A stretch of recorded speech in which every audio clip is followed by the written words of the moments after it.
Welcome to The Explainer. I am so incredibly glad you're here today because we are going to break down something absolutely fascinating, but honestly deeply terrifying. We're looking at one of Mississippi's most legendary historical storms, the 1936 Tupelo tempest.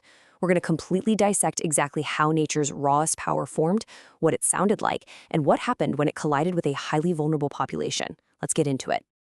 In 1936, a routine Mississippi afternoon darkened into an unprecedented nightmare. Now, this wasn't a sudden, out-of-nowhere event that announced its historic magnitude right away.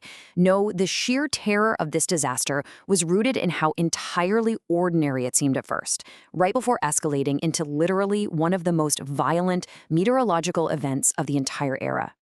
Section 1, The Gathering Storm, a deceptive Mississippi evening. As evening approached, dark clouds gathered across Mississippi. Thunderstorms began forming. Rain fell in some areas, and lightning flashed across the horizon. For anyone living in the American South, this was a completely standard sensory experience, It's the hallmark of a typical, humid afternoon transitioning into night. Many residents noticed the changing weather but continued their daily activities. Storms were common in the South, right? And most passed without causing major damage. People simply had no immediate reason to panic. But one storm was different.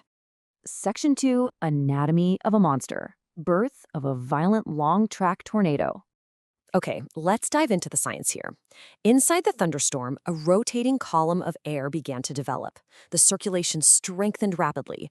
You see, the storm fed on warm, moisture-rich air. Winds accelerated, pressure dropped, the rotation tightened. Soon, a tornado formed.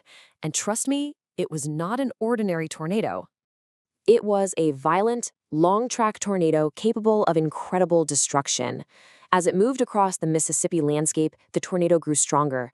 Massive trees snapped under the immense pressure. Farm buildings collapsed instantly. Debris filled the air. The storm was gaining power with every mile, literally tearing apart everything in its path. Section 3, An Eerie Warning. The sensory shift on the ground.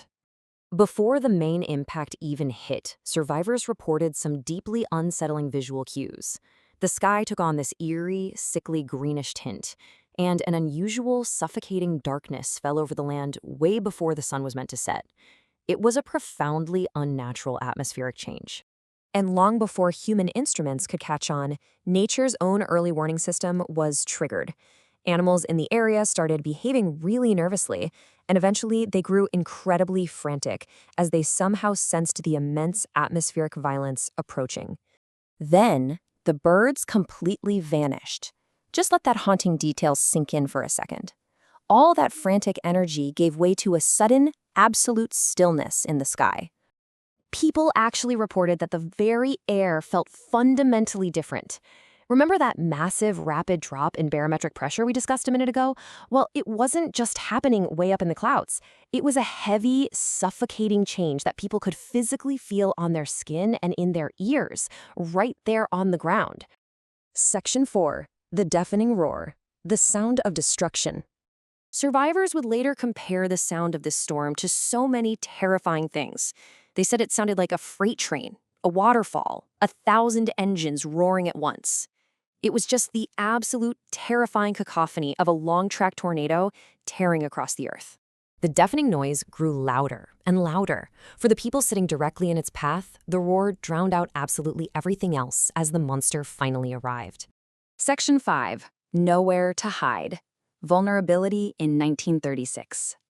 To really understand this disaster, we have to look at the historical reality of 1936. Against the raw, unstoppable power of this tornado stood incredibly fragile housing infrastructure. I mean, very few homes back then were built to withstand extreme winds, leaving the population almost completely exposed to the forces this tempest produced. As the roar totally enveloped them, families took desperate final actions. Some rushed into rare underground storm cellars. Others just tried hiding beneath basic wooden furniture inside their homes. But the stark, heartbreaking reality for the vast majority of residents was that they had absolutely nowhere safe to go. They were totally defenseless. Section 6, Destination Tupelo, a city in the crosshairs. Time was running out as the massive tornado approached Tupelo at a terrifying speed. As we've seen, it grew stronger along the way, and its ultimate destination was Tupelo. The ticking clock had officially run out. So, when a tempest of this unbelievable magnitude bears down on an unprepared city with literally nowhere to hide, how does a community survive the impossible? It is such a powerful testament to human resilience in the face of nature's rawest power, and honestly, it makes the aftermath of the Tupelo tempest a story you will absolutely want to dive into next. Thank you so much for joining me for this explainer. Keep learning, keep asking those big questions, and I'll see you next time.